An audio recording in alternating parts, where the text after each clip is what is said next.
Fala, meus aprendedores, beleza? Professor Tubarão aqui. Hoje daremos início ao estudo de funções. O conceito de função é um dos mais importantes da matemática. É muito comum e conveniente expressar fenômenos através de funções. São eles fenômenos físicos, biológicos ou sociais. Quando digo fenômeno, estou me referindo a fato ou evento de interesse científico que pode ser descrito e explicado cientificamente. Então, a exploração intuitiva à noção de funções. A ideia de função está presente quando relacionamos duas grandezas variáveis. Por exemplo, vamos ver a relação entre o número de litros de gasolina e o preço a pagar. Então, do lado esquerdo aqui temos os litros de gasolina e ao lado direito aqui temos o preço a pagar. Observe que um litro de gasolina é R$3, Então, a gente está num planeta fora da Terra, aí, porque essa gasolina é surreal, esse preço, Então, observe que o preço a pagar é dado em função do número de litros comprados. Consegue perceber? 1 litro você paga 3, 2 litros você paga 6, 3 litros você paga 9. Então, tem uma ligação, uma dependência aqui entre litros e o preço a pagar. Então, ou seja, o preço a pagar depende do número de litros comprados. E observe aí, nessa relação, o P, que eu chamei de preço a pagar, e X, a quantidade de litros, é dado por P é igual a 3x. Porque se você colocar 1 litro, você paga 3. Se você colocar 2 litros, você paga 6. Então, é sempre o triplo, tá vendo? 3 vezes 1 dá 3, 3 vezes 2 dá 6, 3 vezes 3 dá 9 e assim segue, Se eu colocar X litros, então eu vou pagar 3x. Então, P é o preço a pagar, X é os litros comprados, P é igual a 3x, a nossa lei da função. Vamos olhar agora a relação entre a medida do lado de um quadrado e o seu perímetro. Então, perímetro significa que é a medida do contorno de uma figura geométrica plana. Por exemplo, aqui o quadrado tem medida L. Aí observe que o perímetro do quadrado é dado em função da medida do seu lado. Então, ele vai depender da medida do lado. Se a medida do lado é 1, o perímetro é 4. Se a medida é 2, o perímetro é 8. Se a medida é 2,5, o perímetro é 10. E assim segue, Até a relação de que uma medida L do lado vai ter perímetro 4L. Isto é, o perímetro depende da medida do lado. Então, nesse caso aí, o perímetro P é dado por 4 vezes o lado, 4L. Então, é a nossa lei da função, onde esse P é uma variável dependente e o nosso L é uma variável independente. Por que o P é dependente? Porque a gente vai ter o valor desse perímetro a partir de um valor de L. E por que a variável independente? Porque a gente pode trocar isso aqui, ele não depende de ninguém. A gente colocar 5, 6, 7, 8 vai ser esse valor. Porém, o P ele vai depender de qual valor em L a gente vai substituir. Então, novamente, o P é uma variável dependente, o L é uma variável independente. Vamos agora a alguns exemplos. Exemplo 1. Observe a tabela. Custo de produção de certo número de peças para informática.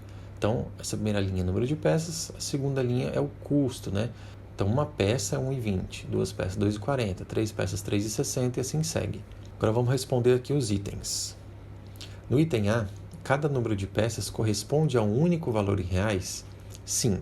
Observa que cada peça corresponde a um único valor, Não tem como 4 peças custar 4,80 e 9,60 ao mesmo tempo.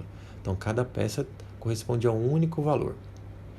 Item B. O que é dado em função de quê? Então, peças é dado em função do custo ou o custo é dado em função das peças? Aqui a gente tem que o custo de produção C, que eu chamei de C, é dado em função do número das peças. Então, esse cara aqui é minha variável dependente, que é o C, que é o custo, e o número de peças X é minha variável independente. Então, o que depende aqui é o custo de produção, vai depender de quantas peças são produzidas. No item C, qual é a fórmula matemática que indica o custo C em função do número de peças X? É dado por Cx é igual a 1,20x. Você consegue perceber? A cada soma de peça que eu tenho aqui, a quantidade de peças, eu estou somando 1,20. Então, ou seja, uma peça, 1,20. Mais 1,20 dá 2,40, ou seja, 2 peças. Mais 1,20 dá 3,60, ou seja, 3 peças. Ou uma forma mais fácil de observar isso, que é 1,20 vezes x, porque 1,20 vezes 2, 2,40. Está aqui, 2, 2,40. 1,20 vezes 3 dá 3,60. Né? Então, vezes 3 seriam 3 peças aqui. Então, o nosso custo é dado por 1,20x. O item D, qual o custo de 10 peças? Vamos ver. Para o custo de 10 peças, temos o x, né, que a gente chamou de peças, chamamos de x. Então, temos x igual a 10. Logo, basta substituir, né? No lugar de x, eu vou colocar 10. Então, c de 10, né, porque eu tenho aqui c de x, então agora 10, é igual a 1,20 vezes x, que é o nosso 10. Então, 1,20 vezes 10 é igual a 12. Portanto, temos R$12 é o custo para fazer 10 peças. Segunda pergunta aqui seriam 20 peças. Então, de novo, para o custo de 20 peças, temos x igual a 20. Então, no lugar de x, eu coloco 20. 1,20 vezes 20 dá 24. Portanto, temos um custo de R$24. Da mesma forma aqui, o custo para 50 peças. No lugar de x, né, 50 peças, x é igual a 50. Então, no lugar de x, eu coloco 50. 1,20 vezes 50 dá 60. Portanto, temos um custo de R$60 para produzir 50 peças.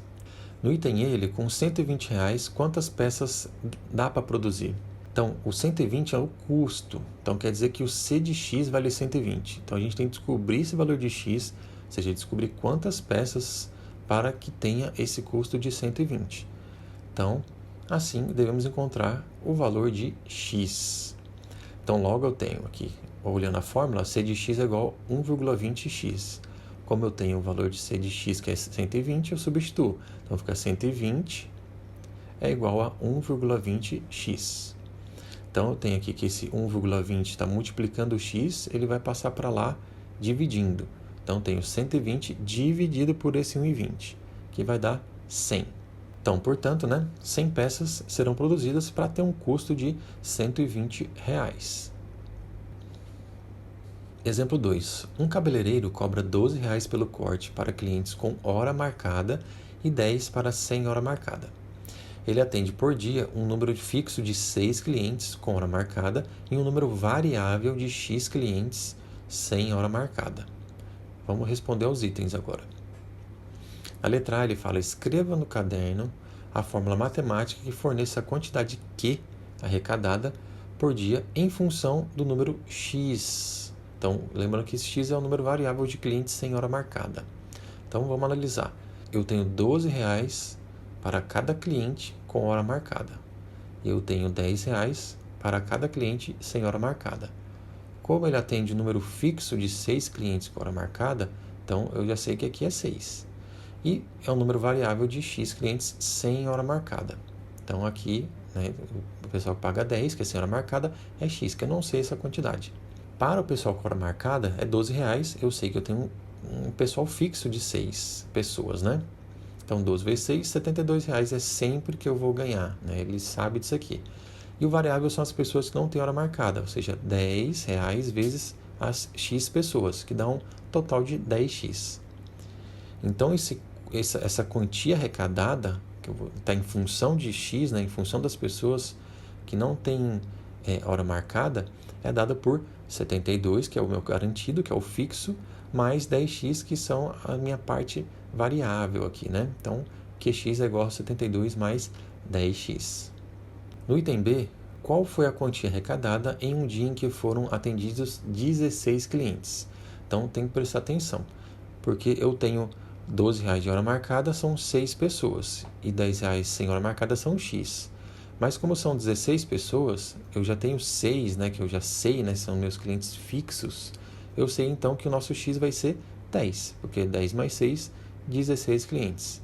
12 vezes 6 dá 72.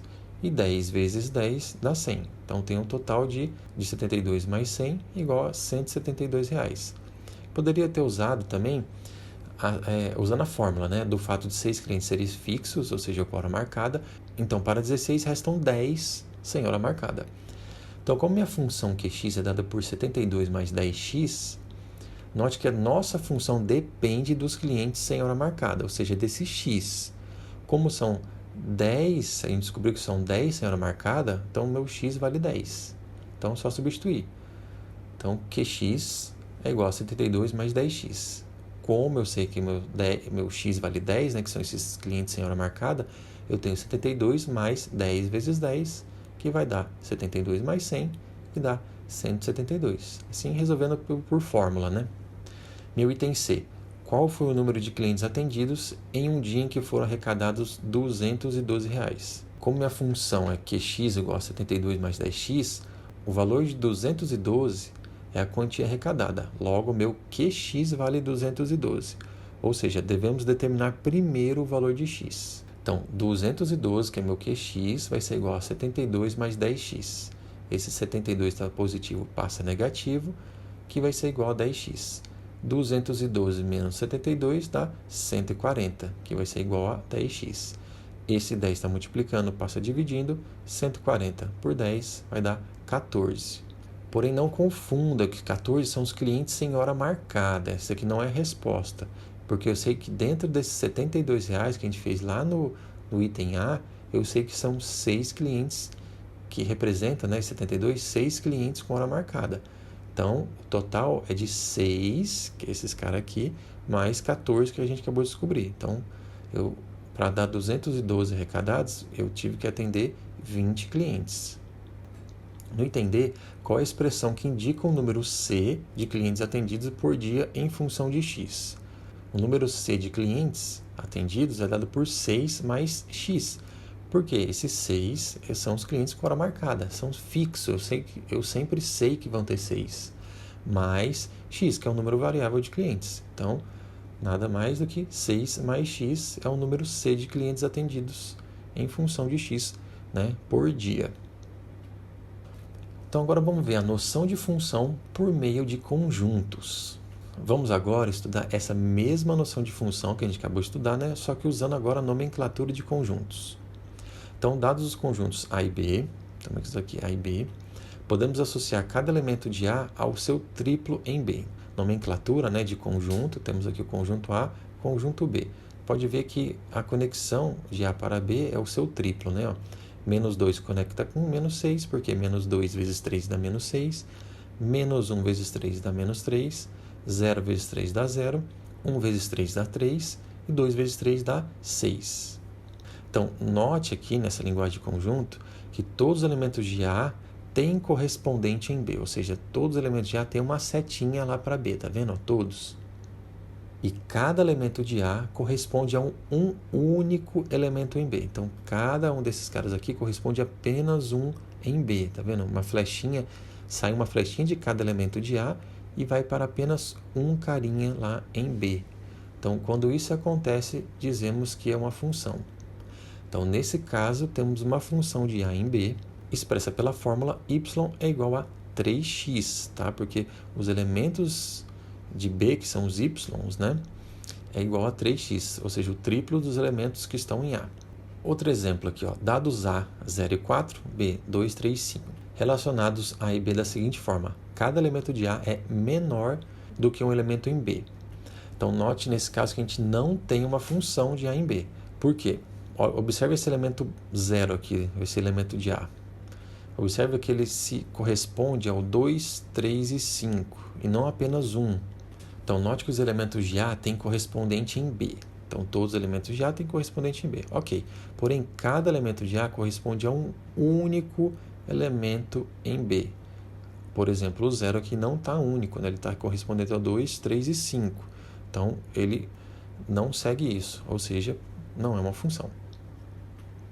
Outro exemplo, ó, dados A, menos 4, menos 2, 0, 2 e 4, B, 0, 2, 4, 6 e 8, associamos os elementos de A aos elementos de igual valor em B. Então, observe aqui, ó, 0, 0, 2, 2, 4, 4. Associamos os elementos iguais. Nesse caso aqui, também não temos uma função de A em B. Por quê? Observe que menos 4 e menos 2, que são os elementos de A, não têm correspondente em B. Então, para essa função, todos os elementos de A têm correspondente em B, que nesse caso não acontece. Por isso, não é uma função. Definição e notação de funções. Dados dois conjuntos não vazios A e B, não vazio é porque tem algum elemento, tá? Ele não vazio que seria que não tem nenhum elemento. Então, são dois conjuntos que têm pelo menos um elemento. Uma função de A em B é uma regra que indica como associar cada elemento x, que pertence a um único elemento y, que pertence a B. Então, usamos a seguinte notação, né? f, dois pontos, a, uma setinha b, e lê da seguinte forma: f é uma função de a em b. Então, f é função de a em b. A função f, essa função f aqui, transforma os caras aqui, os x, os elementos que estão em a, em y, que são os elementos que estão em b. E escrevemos assim: y é igual a f de x. Então, esse x que pertence a é transformado pela função em um elemento y que pertence a b. Então, essa é a nomenclatura que a gente usa. Y é f de x, que é uma função de x. Exemplo 3. Quais dos seguintes diagramas representam uma função a em b? Lembrando que, para ser função, todos os elementos de a têm correspondente em b e cada elemento de a corresponde a um único elemento em b. Então, vamos olhar cada um desses 4 casos. Destacando esse primeiro, todos os elementos de a têm correspondente em b? Todos os elementos de a têm correspondente em b, ok. Cada elemento de a corresponde a um único elemento de b? Então, sim, ó, todos aqui correspondem a um único. Beleza, então isso aqui é uma função. No segundo caso, todos os elementos de a têm correspondente em b? Sim, todos têm. Porém, cada elemento de a corresponde a um único elemento de b? Também, todos os caras aqui correspondem a um único elemento. Não tem problema se todos esse aponta para um para cá ou tem sobra, tá? Ele verificou essas duas condições, então é função. Nesse caso, todos os elementos de a têm correspondente em b? Todos os elementos têm sim. Mas cada elemento de a corresponde a um único elemento de b? Não, porque esse 4 aqui ó, corresponde a menos 2 e 2. Então, logo, não é função. Nesse caso, todos os elementos de a têm correspondente em b? Não. Você pode ver que esse 0 está sozinho. Então, aqui a gente já sabe que não é função. Exemplo 4. Dados a, menos 2, menos 1, 0, 1 e 2, e b, menos 1, 0, 1, 3 e 4, e a correspondência entre a e b, dada por y é igual a x ao quadrado, com esses elementos, né, x pertencente a e os elementos y pertencente ao conjunto b. Faça um diagrama e diga se f é uma função de a em b. Então, vamos resolver. Então, a lei de formação é dada por y igual a x ao quadrado, que a gente pode também chamar de y igual a f de x, que é igual a x ao quadrado. Então, esse x é transformado por f em um elemento y, e a fórmula é dada por x ao quadrado. Então, vejamos. Em x, f de menos 2. Então, peguei o x, que é o menos 2, e transformei pela f. Onde tiver x, vamos colocar menos 2 nessa seguinte lei de formação. Então, f de menos 2 é igual a menos 2 ao quadrado, menos ao quadrado dá positivo, 2 ao quadrado, 4. Então, menos 2 liga com 4. F de menos 1, porque agora estamos aqui. Onde tiver x, coloca menos 1. Então, f de menos 1 é igual a menos 1 ao quadrado, que vai dar 1. Então, esse aqui é a ligação. Agora, o 0. F de 0 é igual a 0 ao quadrado, que dá 0. Então, 0 liga com 0.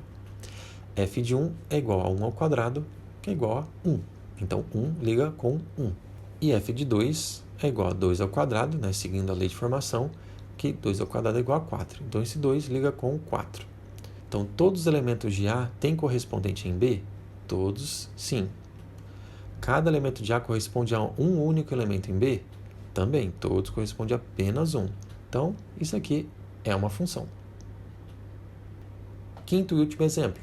Dados A, 0, 1, 2, 3 e B, menos 1, 0 e 1, e a correspondência entre A e B dada por y é igual a x menos 2, com esse elemento x pertencente a A, os y é pertencente ao B, faça um diagrama no caderno e diga se f é uma função de A em B. Então, vamos resolver. Vamos usar a nomenclatura de conjuntos para evidenciar os conjuntos A e B.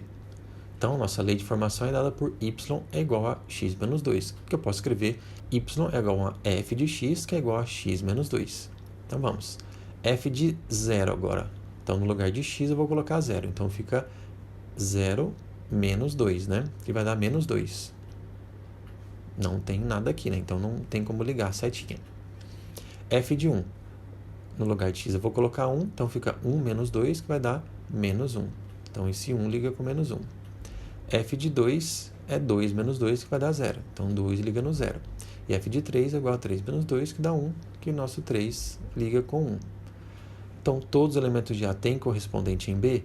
Não, porque o 0 aqui não tem ninguém ligando. Ou seja, não precisa nem verificar isso, porque eu já sei que isso aqui não é uma função. Então é isso, pessoal. A aula fica por aqui. Essa parte introdutória de funções, tá? Espero que vocês tenham entendido. Peço que você curta, compartilhe, comente, mande para um amigo. Aqui é o professor Tubarão e falou!